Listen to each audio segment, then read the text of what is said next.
Prince Scratchy Bum. There was once a prince of very fine figure.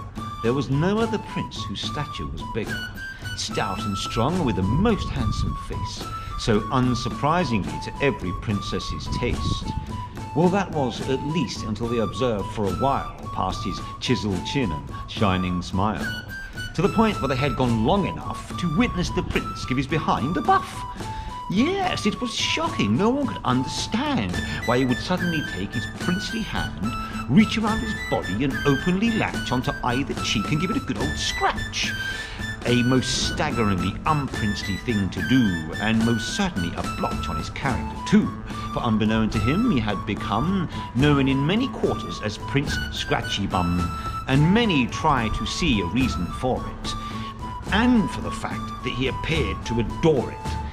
Perhaps it was because of the way he sat, with the weight of princely robes and a princely hat, but that made no sense, for the king's robes weighed more, and the king doing that no one ever saw. So perhaps it was because of how he rode his horse, but no one ever knew, of course, why ever he stayed committed to the quite rotten act of vigorously scratching his bottom. Eventually the king and queen became distraught due to all the sniggering in the royal court.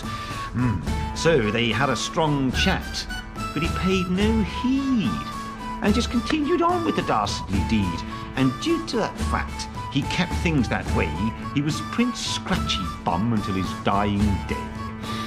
And it was for everyone such a curious thing, for he never married and never made king. But they still gave him a statue, so in a faraway land there are many statues, most of them grand, but one folks may pass and give out a tut. A prince with his hand firmly scratching